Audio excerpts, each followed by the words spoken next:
and welcome to Those Who Can't Do. I am your host, Andrea Forcum, and I'm always, I know I say it every time that I'm excited about the guest, and I am every time excited about the guest.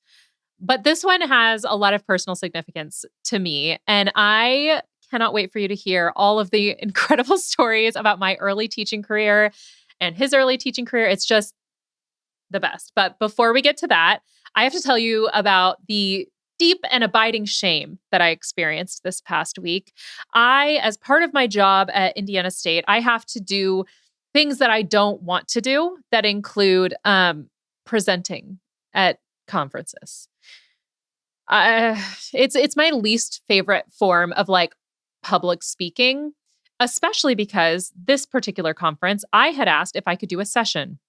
Sessions are fine. I don't love it, but I don't mind it, right? Like everyone's very buttoned up. We're all being adults, adulting and doing adult things. Well, that made it sound sexual, and it's definitely not. I mean, I guess maybe for some people it could be that. But for me, it was decidedly not. And so everyone's acting very mature and grown up. And so I submit my little thing saying like, hello, I would very much like to talk about my dissertation. And they came back and they said, that's adorable. You can make a poster and you can sit by the snacks and you can talk about your dissertation by the snacks.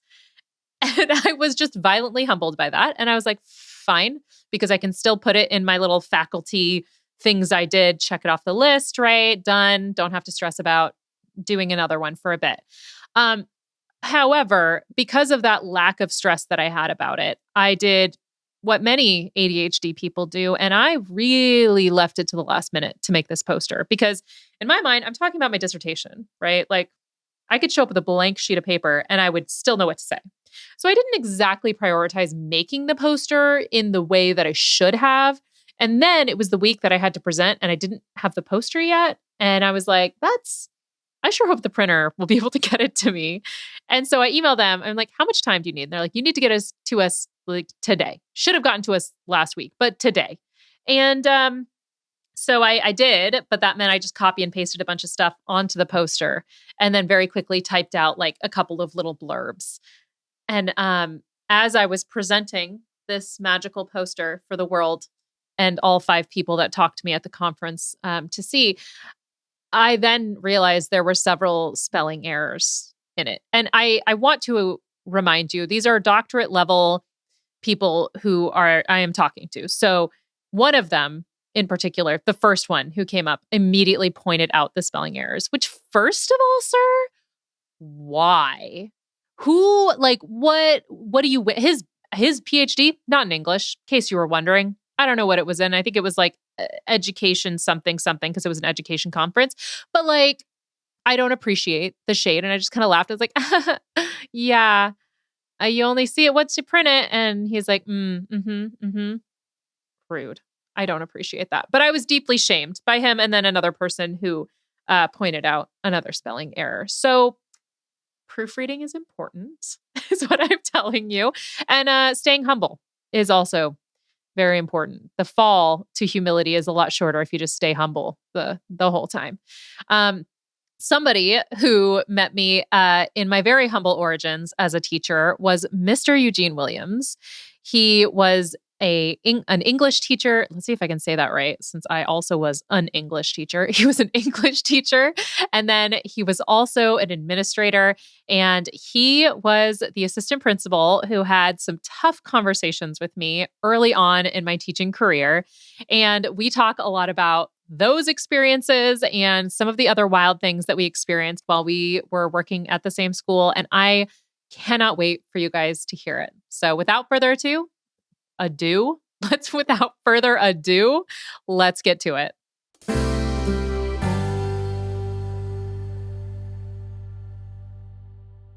Welcome to Those Who Can't Do. I am so delighted today because I have Mr. Eugene Williams here with me, who has an incredible career that he has accomplished and was also blessed to be my very first assistant principal, the one who came and did observations and a few times wrote me up and a couple of things like that. So I don't recall that. Oh, you don't? Oh, we're going to get in.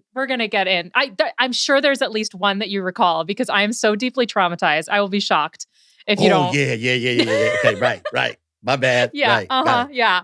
Mr. Williams, can you talk a little bit about what your career has been to this point, where you are now, and all of that? Well, Andrea Yeah. used to call you Miss Forkham. I know. It's real weird. I don't know if I'm going to be able to call you anything other than Mr. Williams. Like, it's like, You can call me Eugene. That's all right now. It's been enough years to past. I'll try. I'll give it a shot. No. Well, long story short, I was in education for 27 years. I was in the classroom for 10 years as a high school English teacher, and I was in public school administration for 17 years. Before I got into education, I wrote a couple of books. I got some national notoriety, a book called Grounded in the Word, where we cross-reference the 500 most commonly found SAT words with the words found in the King James Version of the Bible. A book I wrote for parents called It's a Reading Thing, Help Your Child Understand. A book I wrote about myself and my experiences called Reflections of a Confused Middle-Class Black Youth. And a novella that I wrote about, loosely based on my experiences as a member of Alpha Phi Alpha fraternity at Emory University, called I Am the Darker Brother. And it's just been a great life and a great career. But at a certain point, you realize that you're getting older, but the kids are staying the same age. And it's time for you to exit stage left and do some other things. And so that's where we are, broad strokes right now. I'm sure we'll get into more details as we go on, but that's where I am, broad strokes right now. Yeah. So I know that you saw on Instagram that I had asked people what I should ask you about. And the number one thing and too many people asked this is, did you think I was going to make it? Was like a real common question. I thought you were going to make it because the one thing about teachers that make it are teachers who don't take themselves too seriously. Yeah. And you never did that.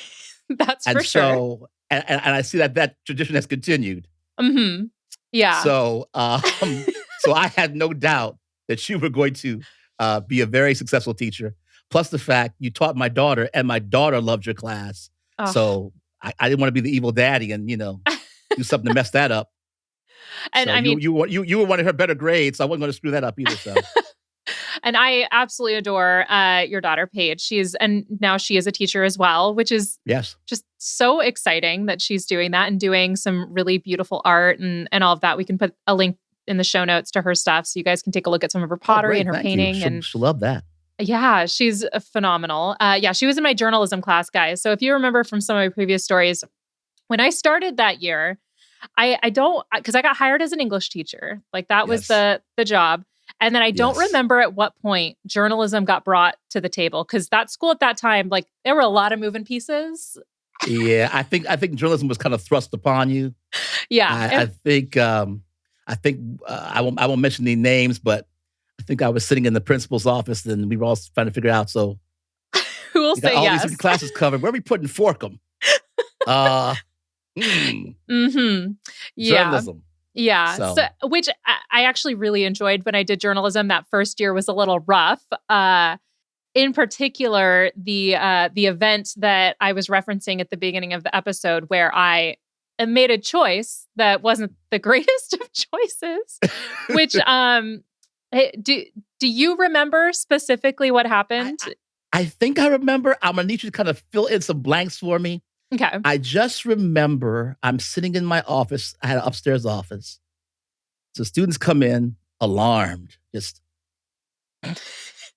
and Mr. Williams, you'll never guess what happened in Miss Forkham's class. And it was a building with 1,600 kids. So I was never shocked or surprised by anything they told me. Now I don't remember exactly what happened, but I do remember that I pulled you into my office and we had a conversation. I do remember that. Yes. Yes, we did. Fill me in. I'm getting older. See if I can remember this. So I was teaching a unit specifically on documentaries so that I could show documentaries, because I was drowning, right? I had no idea what I was doing. Right. And I, along those same lines, didn't have copies for my next English class. And we were not a one-to-one school at that point. So you couldn't just be like, oh, it's on Google Classroom, right? Like that was not, this was like 2013. That was not an option. Mm-mm. So I was like, okay, I know that I won't have enough time in passing period. The students are sitting there watching that it was the McDonald's documentary, Fed Up or something. Oh yeah, right. Eat too much food and get. Okay, yeah, I Yes, know that one. exactly. All the The McDonald's goofy one. and all Yeah, that. Yes. whatever. And so I was like, okay, I'm going to run down really, really quickly, and I'm just going to get copies, and I'll come right back because this class was super chill. I don't remember if Paige was in that one. I think she was in one of the later classes. Paige wasn't in that class. Okay, so I run down there, and I mean, I always felt very supported by yourself and the rest of the administrators. I didn't feel like it was a gotcha situation. There was a lot of support, and so I was. Thank you. I mean it, like it really was. And so I just run down real quick and I'm thinking like, okay, I know I probably shouldn't leave these kids unattended, but I got to get these copies, right? Rookie mistake. So I come back and I also had, I kind of connected with some of the other teachers who had been teaching forever, who also had peers in the same hallway where they could open the door and they could say, Sure. hey, I got to run somewhere real quick. Keep an eye on my class. Sure. I didn't really have that in that little corner classroom that I had. So Right. I come back and I open the door and the kids are sitting up like very straight for watching a movie. I'm not seeing a single phone. And I'm like, that's weird. Like normally they're like screwing around, especially knowing that I had walked down the hall. And so Red flag. oh God. And I look over and I see the superintendent who I had only seen at like the beginning convocation type thing from afar. And she's standing there with her clipboard. Yes. And I'm like, Yes. oh, good morning. She said good morning. And she didn't say anything else at the time.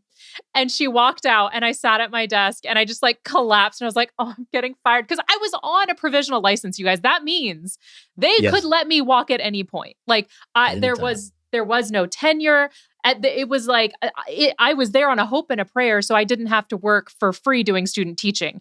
And so I was like, that's it. I'm getting fired. I'm going to get fired. And I don't think I told you. I don't know. Did I? I think I emailed you. I emailed you. I think you either emailed me or called me in the hallway or said something to me about it. And Yeah. I don't. That's to me that wouldn't have been a fireable offense, especially for a first year teacher. So I wasn't worried about that. Yeah, but I mean, I told you, and you were like, "Yeah, she stopped by, and she mentioned that," and I was like, I just remember shaking with adrenaline, and you were just shaking your head at me like, "You can't do that," and I was like, "I know." Well, it was just listen. I mean, it was your first year, right? Yeah. And what I try to do, especially with first year teachers, I know it's hard enough as it is, getting used to a new school, getting used to the way different people do things, and we like to paint this picture that all teacher families are very tight knit, but some of our colleagues can be real snippy from time to time, Yeah. especially older than younger. Mhm. And I always wanted to make you guys feel like you were a part of the team early on, and so yeah, because here's the thing: when you did that, the superintendent didn't talk to you. No. As far as you were concerned, superintendent, oh, okay, just, la-di-da. I was like, she must not have been mad. And superintendents can be tricky like that. They'll never say it to the offending party. Mm-hmm. Well, then they'll find the nearest administrator. Hey, Williams, your girl over there in journalism was not there. For a good however many minutes it was. Mm-hmm. So then you go into cover for my teacher mode. Well, I'm sure there's a good reason. She probably was not feeling well. Had to go. What anything could happen? Emergency. That is not a normal practice for her. And right. so I'll let you know. We'll definitely let her know that that's what you observed. But trust me, she's an excellent person and an excellent teacher, and I have no worries about that. So yeah. At that point, then the superintendent's looking at me side-eyed, but whatever. Right. I have to deal with the inner workings of the school on a daily basis. So I have to do what I need to do to make sure the kids and the teachers are comfortable as possible. So that was, my first thing was, one of the things that they don't tell you, they don't tell teachers in administrative school was, we love teachers who keep things off of our desk. Yeah, right. Who don't, and so, just like you don't want to be visited by the superintendent, neither do we. Right. For the most part, unless it's something good. And so I just said, oh, well, okay. Yeah. And you live and you learn. And I got a letter in my file, and You did. I will never forget you sitting there with me, because I did not like being in trouble. I still don't like being in trouble. I like to be the person who did the right thing and to get like a sticker for it. Like I Sure. was like, I remember crying, and I remember you sitting there and just being like, do you remember what you told me? I don't remember what I told you. What did I tell you, Andrea? What did I tell you? You said, Andrea, I got letters in my file too. Oh, yeah. Yeah, look, that's true. I did say that. Listen, if I told you some of the stuff that happened to me my first year teaching, please. Please may I do. tell you a story? Yes, please do. Okay. I'm not teaching anymore, so no one can get me on this. That's right. My first year, I was at a public school. I won't mention the school. I won't mention the state. But it was my first actual year as a classroom teacher. And I was trying to be the young, cool, hip teacher, whatever that meant for 1996 at that time. Yeah. And a student came to my class at the end of the day. He was clearly under the influence of something. Mm-hmm. Didn't know what, but something. I don't know if he was drunk. I don't know if he was high. I don't know if he was drunk and high. I don't know what it was. But he came into the room. Hey, Miss Williams, what's happening, baby? All this stuff. And Right. I'm just trying to, I said, look, man, look, it's Friday. It's last period. What I need you to do, get you behind in the seat, put your head down on the desk, and say absolutely nothing. Shut up. Say nothing. Yeah. And that was back when you could talk to kids like that. Right. And nobody got upset or offended because they knew that where your heart was and you were trying to look out for them. Right. That too has changed. Yeah. Long story short. So I made the rookie mistake. I turned my back and I was writing on the board. I was teaching a novel by Richard Wright. And I heard this blood-curdling scream. Like right out of Jamie Lee Curtis in Halloween. It was crazy. I turn around. The student has placed his Magic Johnson on the female student's desk. That's a crime. Yes. No. It was at that point that I called security and told that boy, I don't know where you're going, but you're getting the heck up out of here. Yeah. What is wrong with you? You got to go. Now, at that point, oh my gosh, SROs were different than when we went to school together. This little is less my word for gentle. back then. No gentility. All the SROs were retired police officers, and they wore suits, blue suits and ties into the building, and they had all the accoutrements right there. They, if they had to get down, they could get down with you.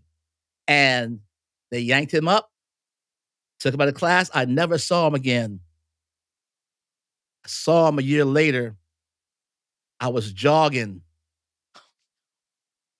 on the road. And he said, hey, Mr. Williams, what's happening? You remember me? I said, like, yeah, man. Unfortunately. How could I forget you?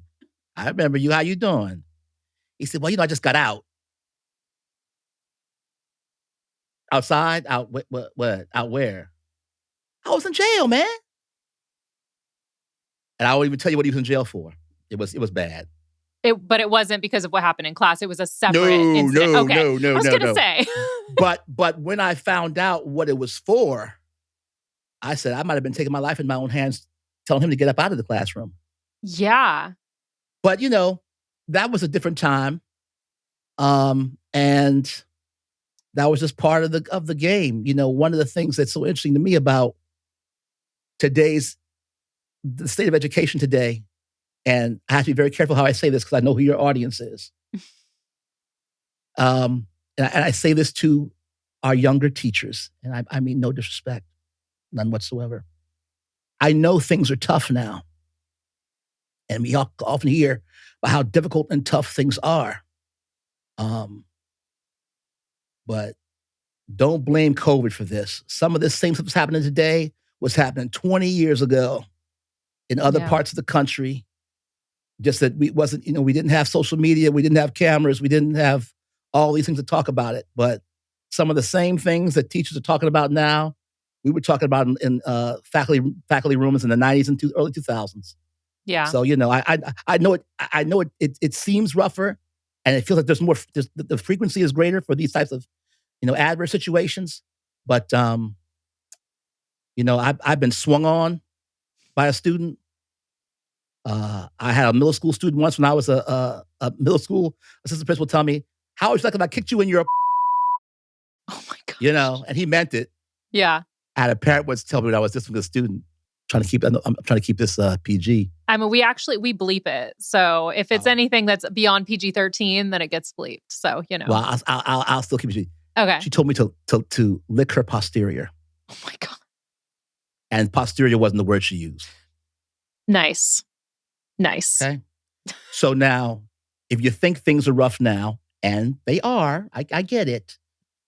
This ain't new, America. Yeah. Maybe COVID enhanced it or made it more viable or maybe easier to see. Like, once again, we live in a surveillance society, so everything we do is on a camera or on a YouTube clip or a TikTok clip or whatever. So we think things are happening that have never happened before in the annals of American education, but there's really nothing new under the sun. Yeah. Yeah. So I still loved it, though. I love my 27 years. I loved it, every minute of it. Yeah. So you were in the classroom for 10 years and then you transitioned into being an administrator. So what kind of made that choice for you? Why did you decide to go into administration? I'm a practical guy. Gotta get that bag. I knew I wanted a family. And my wife had already, she made the transition to administration like about a year before I did. And so I had some things I wanted to achieve, personally. And I wanted to do something that I enjoyed doing, which would put me in the best financial position to get to where I needed to be. And so at that point, it was to go to administration. Yeah. And I really felt like my experience having been a classroom teacher and having been a football coach and having been, a summer school principal and having had a lot of leadership positions, having been a department chair for a while, I feel like I was, at that point in my career, I was ready to do that. Plus, I come from a family of educators. So my parents, both my late parents at one time in their careers were both administrators. So I knew what it took. Yeah. And I will say one of the memories I have at that school was that you were a very engaged administrator. You were not the administrator that sat in the office and the kids didn't know you. The kids would be walking down the hallway and dap you up on their way to their class, even though they knew you weren't going to handle their you weren't going to not give consequences for behavior. You were very direct with these students and so real. My husband and I actually, we quote Tell your you husband hello, regularly. by the way. I will. Tell your husband hello. I will. We Great still guy. quote you.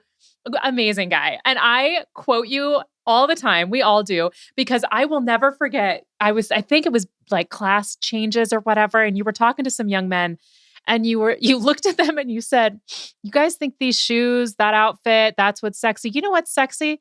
Health insurance, a 401k." Yes. My husband try to and I tell these young bucks what's going on. Looks fade. Oh my gosh. It's so fun. It's so true. And my husband and I quote that to each other all the time of just when you gave that wisdom to those young men, I was like, yes, that's exactly it. If you want to get a lady turned on, give her a $10 copay at the dentist. Oh my gosh. That's it. Exactly. What? $10 copay? Are you kidding me right now? Are you kidding me? Oh, these kids don't even know where it's at. But that's right. Part of, getting older and growing and wanting to show them, because I would see these young boys, especially, and the way, and you remember the way they used to talk to the young ladies and some of the things they would say and touching them and this. I was like, hey, what are we doing? What kind of young men are we raising right now? Yeah. And so I was just glad to be there, to be a part of that, to try to influence some lives. And I wanted the young ladies to see that there were men in their lives other than their fathers who kind of knew what was happening, and you had a supporter in your school building when the boys acted stupid. Yeah. And you also, correct me if I'm wrong, you had a club, or I think it was a club for young men that I remember them wearing suits. Can you describe what that club was and what you offered for Oh, them? yeah, that's great. And you're gonna love these ending stories too, because some of these kids you probably know. Oh. Um, we had a group called the Academic Scholars Institute that we started in the school system where Andrea and I were working together. And it started because my wife was a principal the same time that I was an assistant principal in that same county. And we had the big meeting of all the administrators. And the superintendent at that time said, when my wife brought it up, she said, we keep talking about the achievement gap, especially with Black male students. Well, what are we doing to narrow it? What are we doing? And so it's one of those things where I told my wife, I said, be careful what you ask for, because then you'll be made to run the committee to make it happen. Yeah. That's an old trick. Yeah. But anyway, we talked about that, and he did put us in on that committee. And so I was able to work with another African American elementary school principal and an African American male teacher at the alternative school. And we put together this program along with central office where we identified about 50 Black male students who were academically strong, but for whatever reason were not enrolling in AP honors, dual enrollment, advanced courses. And we wanted to put them in a position because they all said they wanted to go to college. So we wanted to put them in a position to have the credentials that they would need at the high school level to move into the college realm.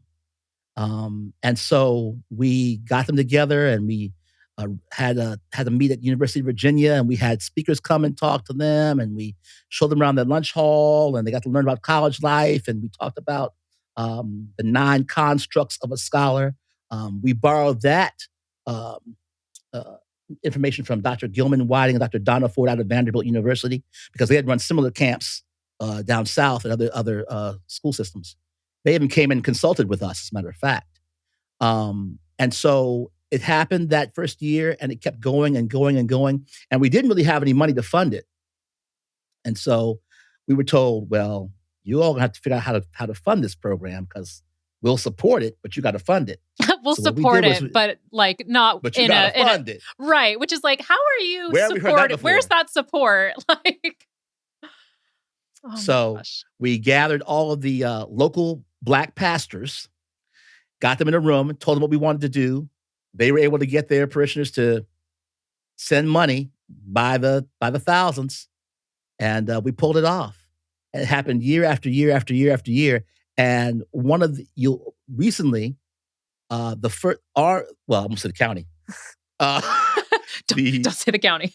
no, No. the county where we were together Mhm. had their first Black male valedictorian,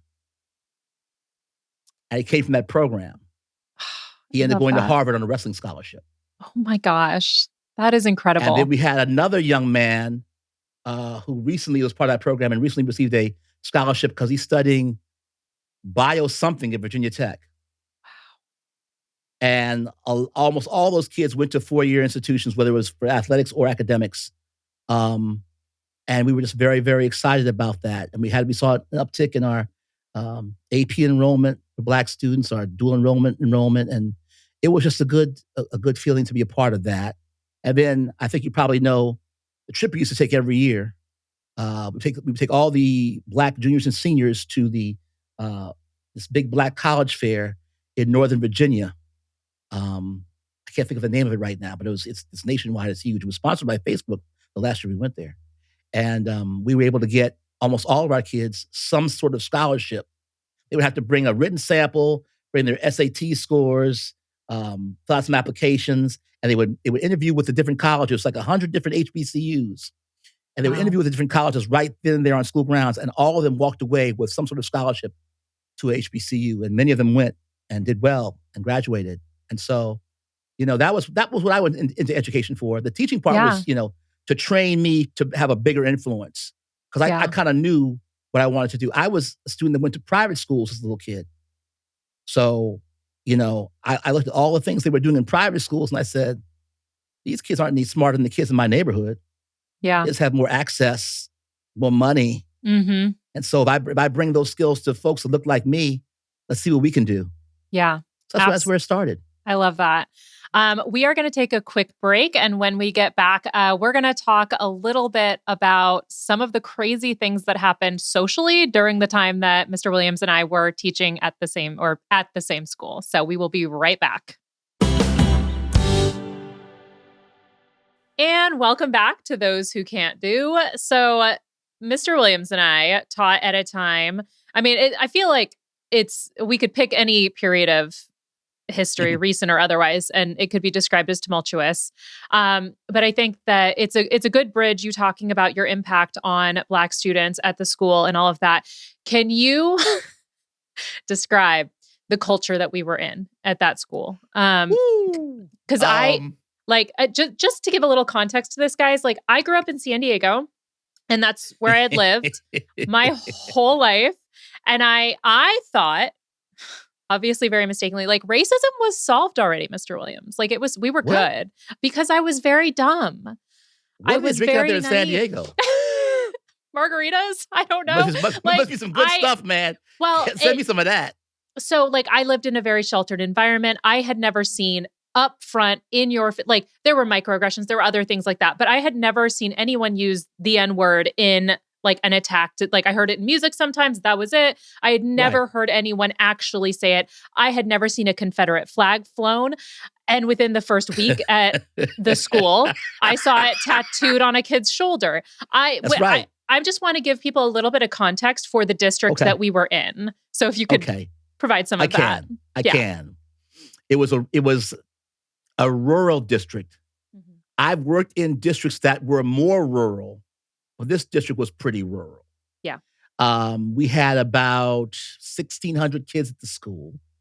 I think maybe 15%, 20% maybe minority, maybe a little more. This was the type of school that just a few years earlier, a few generations earlier, it wouldn't have been uncommon for a kid to bring his hunting rifle to school with him, not in the building, but just sitting on top of his car, in his car. On his truck. Because hunting was a big thing. On his truck. It still was a big thing. Oh, yeah. Yeah. Yeah. We did have students that wore Confederate shirts and Confederate flags tattooed on them. Mm-hmm. But it was just amazing to me because it always felt to me like the African-American students and the Hispanic students and the white students, it was still a relatively small county. So they had all gone to school together since they were in second or third grade. So it was kind of something, it wasn't unusual to have a kid with sagging jeans on, sitting next to the kid with the camouflage on, eating lunch and enjoying each other's company. Yeah. It's just what they were used to. Yeah. But then there were certain particular issues or certain particular times when those differences did come to the fore. Yeah. I remember there was an annual Black History Month program we used to do. And I think in one of the parts of the program, they were talking about, there was the early years of Black Lives Mattering and all of that. I had a secretary who was all up in arms come to me and say, these kids are walking around here wearing these Black Lives Matter t-shirts and they're causing disruption and da-da-da-da-da-da. You need to do something about that, Mr. Williams. This lady, I've known this lady for years. She was a sweet lady. I know she had no ill will or malice in her heart about the situation. But I had to explain to her, I said, well, let me put it this way. If I go after the kids with the Black Lives Matter t-shirts on, I'm going to go after kids with the Confederate flag t-shirts on. Mm-hmm. Which battle do you want me to fight? Right. Because we're not going to do one without the other. So if one's accepted and it's understood that it's a part of the quote unquote culture or how they go, then we're going to accept the other one too. Yeah. So. And I think that there's just a lack of empathy for the fear that these kids very, very much had.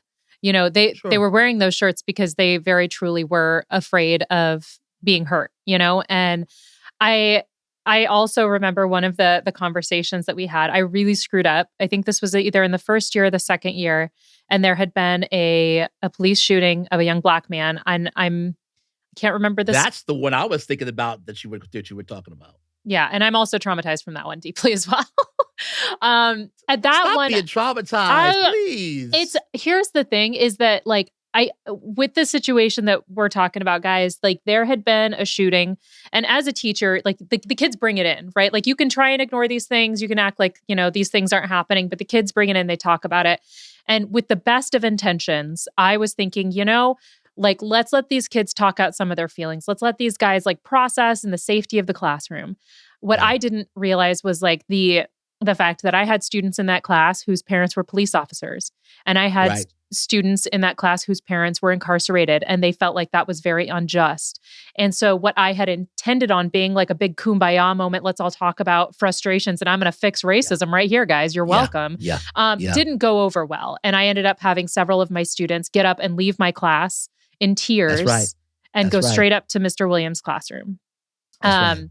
And I was so jarred because that was never my intent. And it's one of those like I know. intent versus impact, right? And I apologized to those students. And I remember you You sitting did. with me after the fact and just being like, it's too fresh. Like you can't have these conversations right now, especially not like in that group setting where these kids are, it's so fresh and it's so real for them right now.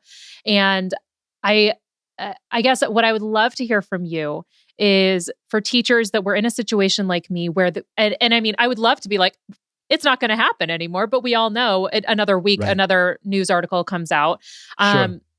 How do you recommend that educators handle these incredibly difficult issues in their classroom when you've got these kids that are feeling some type of way and they're trying to give them some kind of sense of peace and calm and safety in the classroom? I can tell you this. While it didn't work out the way you wanted it to, I appreciated the fact that there was an effort that you made, because I don't think that same effort was being made in other classes. I think it kind of went left, but the intentions were good. What I would say to any school system, one of the things that made those tensions palatable and it made us able to kind of get through it as a school unit was I would say, the diversity in administration. Yeah.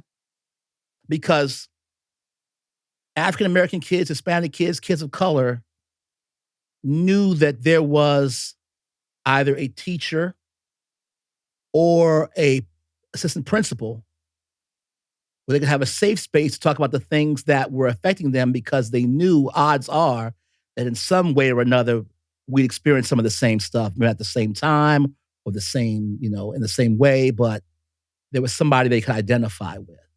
Yeah. And I think it's very important to have a diverse staff, especially in these times, so that the staff can come together and kind of inform each other. Like I don't know if another administrator would have been able to be comfortable enough with you to have the conversation with you to say, too fresh, fall back. Let's not, I know what you were trying to do, but can you see how, well, first of all, we got to remember as teachers, especially as high school teachers, we think just because the kids are dating and are driving and have jobs that they're mature. They're not. Yeah. They're still learning. They're still developing. There's a whole bunch of other issues they don't even know how to deal with or comprehend yet, and they still are trying to struggle with that themselves and figure that out. And so I can only imagine, if everybody's going around saying how bad the police are, and my dad is a cop, I feel some sort of way about that. And if everybody is going around talking about how this kid may or may not have deserved the mistreatment that he received, and I got a cousin or a brother or a father who's in jail, that's going to be problematic for me. Yeah. And so I think we just have to kind of understand where each group is coming from and be willing to have those difficult and hard conversations. And I didn't mind having them because I knew that I always try to have the conversations. I know it's corny, but try with a tinge of love, because I knew that we were all working towards trying to educate these kids. We had different philosophies, different belief systems, but none of us would intentionally go out of our way to hurt a child. And if I could trust that, I could have a conversation with any teacher or any colleague about what we can do to help our young people succeed. And the thing was, I don't want to paint a picture that Mr. Williams was the savior of all Black students. Because because I had, as you know, I had a lot of white students that would hide in my office and be late to class, just talking to me. Yeah. Because they like just to have conversations with me. And I appreciated that. I liked the fact that as an administrator, there was some place they felt they could go to voice their problems. If they had a problem with what a teacher was saying or doing, I could then tell them and counsel them and say, well, approach the teacher about it, but here's the way you do that. Do it with respect. Have your facts straight. Know what you're talking about before you bring it to a teacher's attention. Yeah. So that then you could have a constructive conversation about it. And if you've done it that way, and then the teacher has still decided, who's this little kid? Get away from my desk. Then I got to bring that teacher and be like, whoa, who are we here for?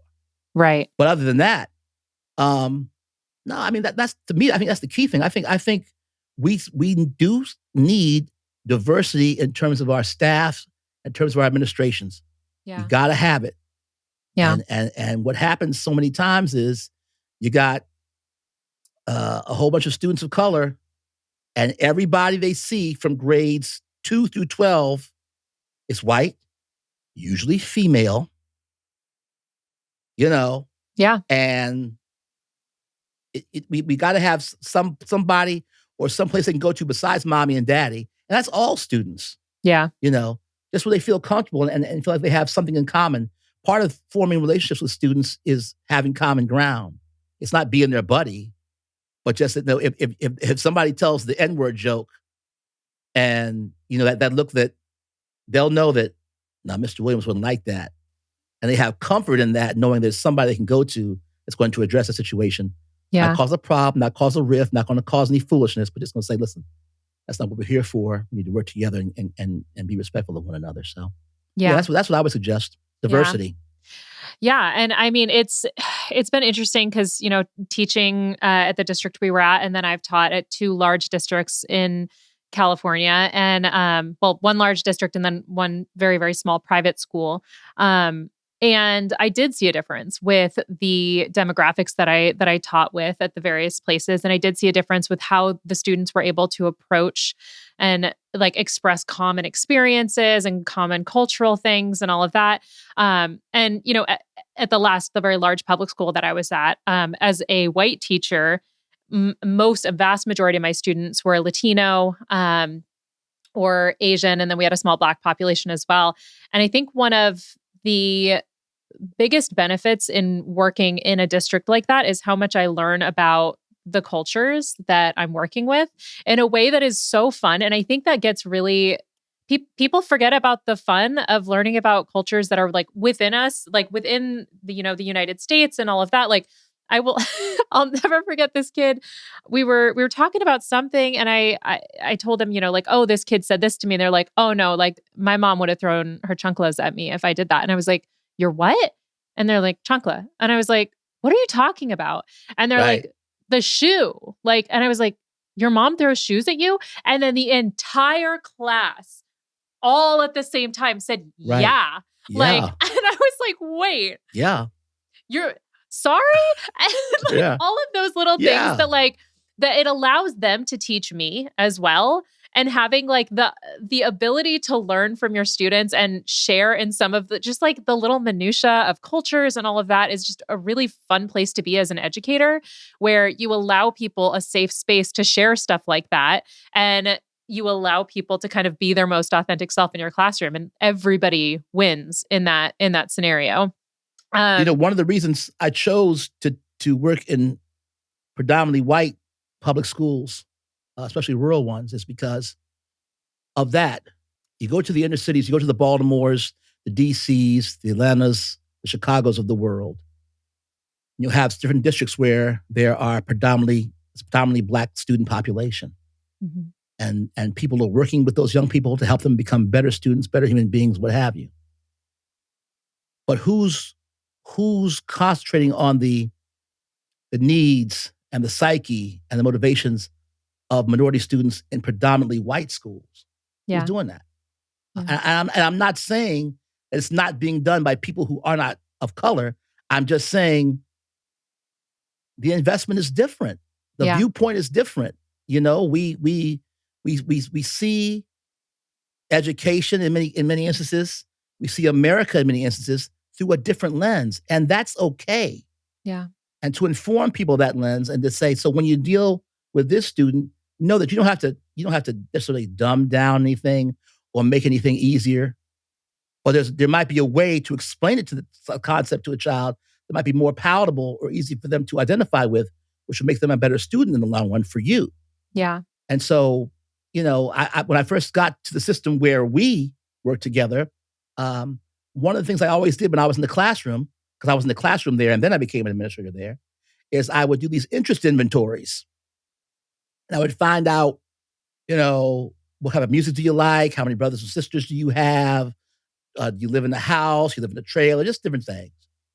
And I realized some things about the culture. So I started listening to the music and the artists that they liked. Well, if you're in AP English 12 class and all of a sudden you bring up a Randy Travis reference or a Toby Keith reference while discussing literature, wow, who is this? Who is this dude that knows all this stuff that he shouldn't know? Right. I want to learn from him. I like this guy. So, yeah. Yeah. We all need to do it. We do, for sure. And there's so much truth to that. And, it's not just obviously about the race of the students. I would always have that piece as well where, I listen to like what their interests were. And if a person liked skateboarding, I would try and like figure some way, right, to bring it in. I had one kid I remember at that school who he was a bull rider. Like he did competitive bull riding. Yes, I remember that. I bet you do, because that was another one of those moments with Mr. Williams where I got a piece of advice that I've taken with me and now give it to the world online.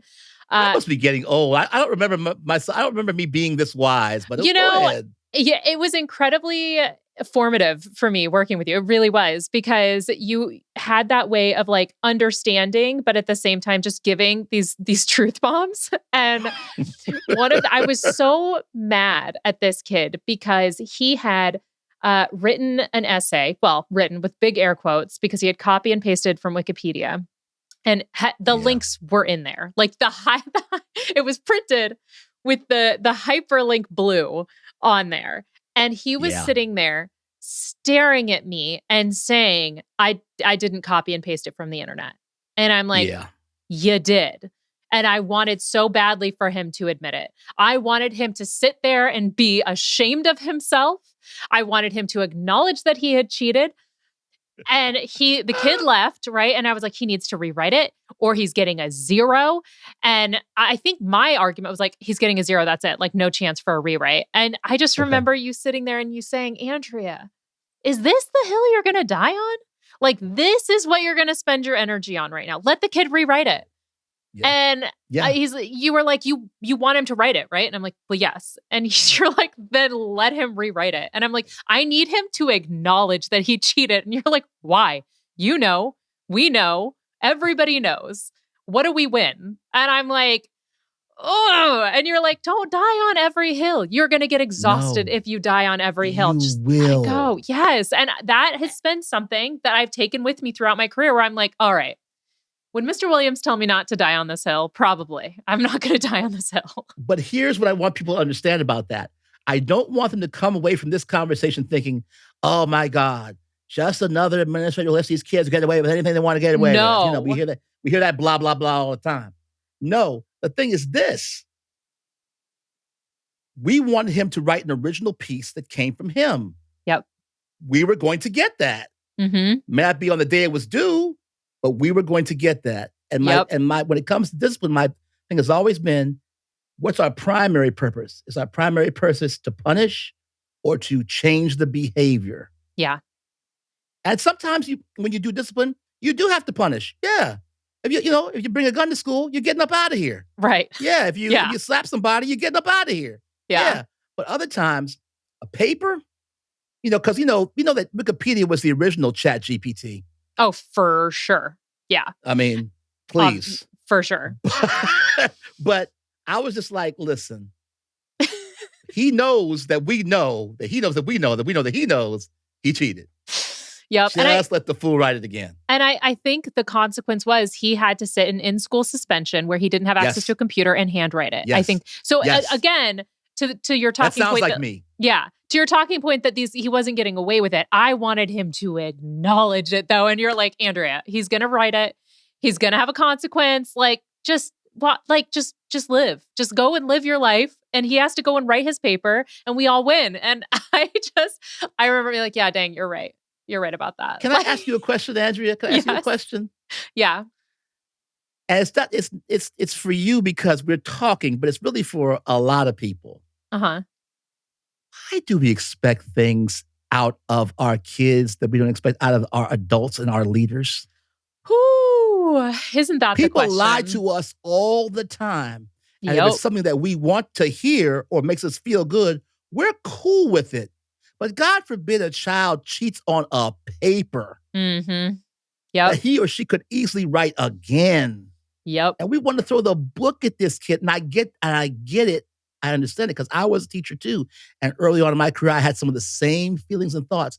But as you grow and as you teach more and around more and you see the type of heinous stuff that people who are supposed to be better than that get away with, and we're tripping off of a paper? Yeah. That's the truth of it. Just write it again. Right, exactly. Just write it again. So one of the things that I do on the podcast is I get questions from listeners, and then we get to take our shot at answering their question, giving a little bit of advice. So one of the questions was from somebody who said, I'd really like to be a teacher, but I know it requires so much mental prep and it can be very stressful. How did you know teaching was for you? I didn't.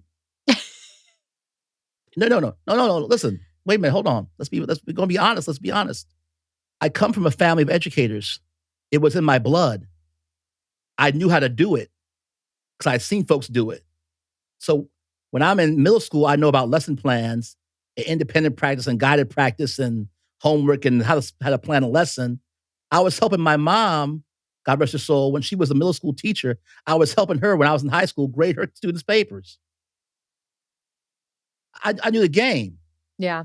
So it wasn't a matter of when did I know. It was kind of like, I can do it. I kind of stumbled into it.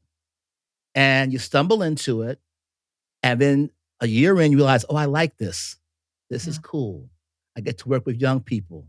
I get to talk to parents. I get to be a part of the community, see folks grow and move along in life. And so, it's cool. It's just what you want to do. Now, here's what I would tell teachers. Very, me, the truth bombs. If you're real sensitive, it ain't for you. Yep.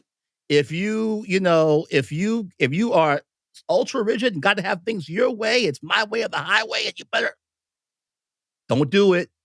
This job is not for you. Yep. It's just not. You gotta be organized, but at the same time flexible. Yeah. And if this is a job that you're just trying to do something while you're waiting for your dream job to come along, don't waste our time. Like don't. I used to, those guys that were like, well, I'm really good. I'm going to be a lawyer, or I'm going to be a this, or I'm going to be a that, but I'm just doing this teaching thing, get some seed money and that's cool. I get it. It happens. Yeah. But let's not act like it doesn't happen. Yeah. But please, it's a recipe for disaster, folks. I'm telling you. Yeah, for sure. I think that, I had a journal entry from early on in my college years where I said, I think I would enjoy teaching, but I want to make money. So I don't think I'm going to go into teaching. And then I did an office job for a bit before I went to the district that we worked together at.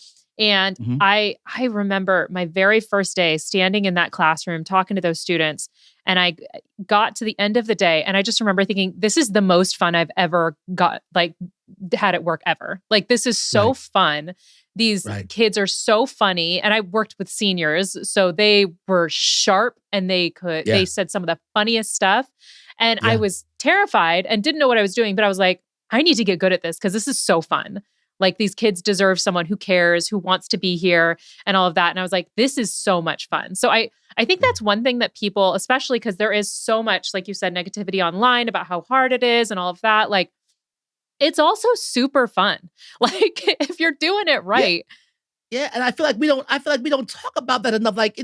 I mean, I know negativity is sexy. I get it. Yeah. But and then if you're with toxic positivity, Yeah. listen, this is just a Williams idea. I can't speak for everybody else. There's no such thing as toxic positivity to me. I mean, if you're a nice person, if you're happy, be happy. And Yeah. there's so many folks that, yeah, I'd be realistic. Yeah, I'm not saying Right. that. But to sit there and complain about it, if you hate it that much, life's too short. Yeah. Do something else. Yeah. And, it's one of those where there have been classes. Usually it wasn't like a full semester of kids. It was usually like a class that I would dread, right? Because there would Right. just be a couple personalities in there that you just didn't mesh with. You had to work so much harder to get them on board, all of that. But Sure. overall, I most days remember leaving and being like, that was exhausting, but I laughed so hard today. Like there was Right. always things. And you just don't have that in so many other professions where you get the chance to just like cut up with some kids while you're talking about Shakespeare Right. or Right. any of that. Like it's so much fun. And it's a shame that part of the job has been just pushed down because like you said, negativity is sexy and teacher quit talk and all of that has kind of come to the forefront. But I do think that we should maybe talk a little bit more about like the really funny and fun things that we get to do as teachers because That's right. it is That's the right. best. So before I let you go, I would love for you to share with everyone where they can find you. Also, your wife is crushing it and doing things as well. So I'd love for you to share about her and all of Okay. that. And we'll put the links as well in the notes at the end. But where can people find you? Okay, well, I'll defer to the wife first. My wife is Dr. Jewel Williams, and she has a podcast called Cold Pressed Conversations, and she talks about health issues and health careers and all of that. So if that's what you're into, you got to check her out. You can find me on Instagram at EUGWILLJR. You can find me on TikTok at Eugene Williams Jr. And you can find me just around. Just Google me. That's I'm right. all over the place. Eugene Williams Jr. And I'm just, Andrea, I want to tell you something. I'm so proud of you. I'm so honored and flattered that an educator of your talents would think that I had something to do with the type of educator you have become. I'm being very serious right now. If that is the case, I am grateful. And I wish you and the kids and Mr. Forkham all the best. Thank you so much. I appreciate that. And you absolutely had a huge hand in the educator I am today. So I appreciate it. And I appreciate you coming on. This was so much fun. Guys, make sure you go check out all of his amazing books and his site and all of that. www.eugenewilliamsjr.com. Okay, perfect. All right. Be right back, guys. Bye.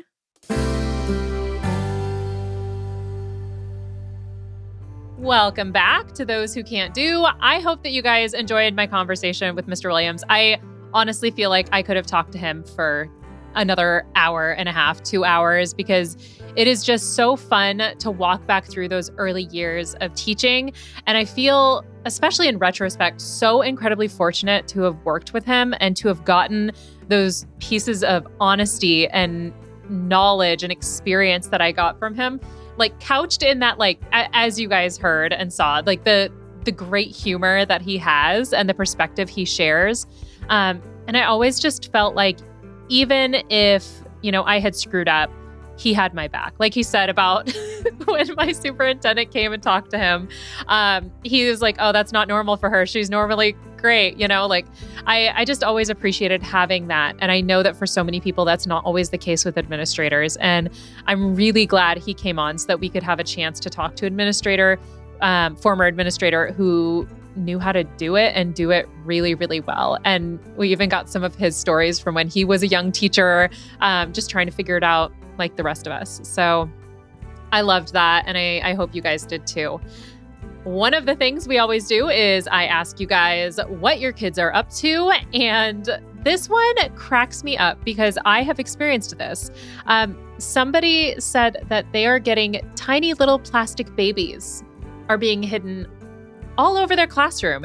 And I've had this happen. Although when we are recording this, it's not Mardi Gras season, which is usually when tiny babies started to pop up all over my classroom. Like people would order it to bake it into one of the king's cakes, because then you got to like find the baby. I don't know if you guys are familiar with this, but like you order a cake called a king's cake, and then there's a baby in it, and you like little plastic baby, and you cut up the cake, and then like you, I guess, win if you get the baby in your slice of king's cake.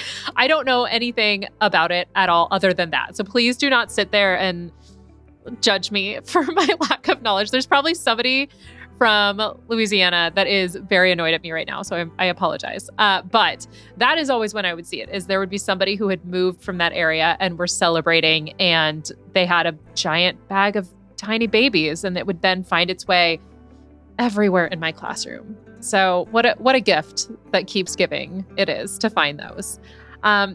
If you have something insane that has happened in your class lately, I would love for you to share it. Every Friday, I do a What Are Those Kids Doing on Instagram, but you can also send it to us at Andrea@human-content.com, or you can message me about people you would like me to interview. If there's somebody that you come across online and you're like, wow, I would love to hear a little bit more about their story, send it to us on our email, or you can tag Human Content Pods on Instagram at Human Content Pods.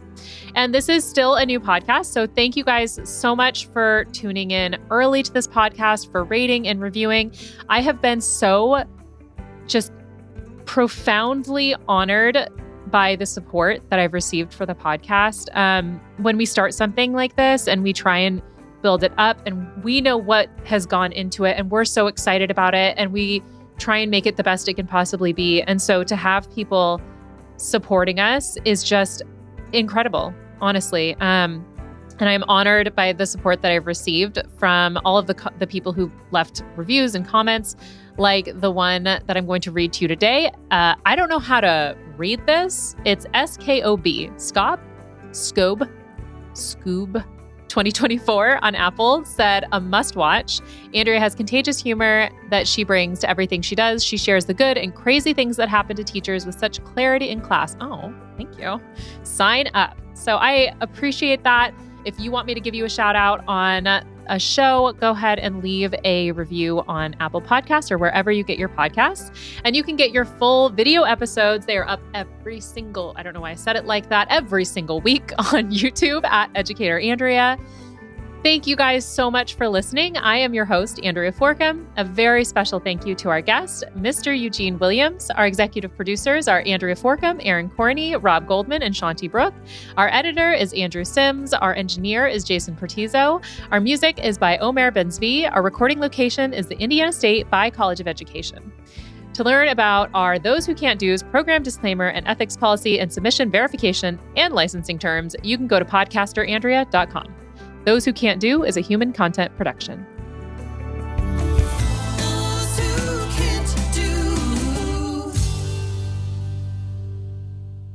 Thank you so much for watching. If you're like me and you're thinking, gosh, I really need more Those Who Can't Do in my life, you can start your binging right now by clicking on that playlist button right over there. New episodes are out every Thursday, so please subscribe and join us each week on YouTube and wherever you get your podcasts.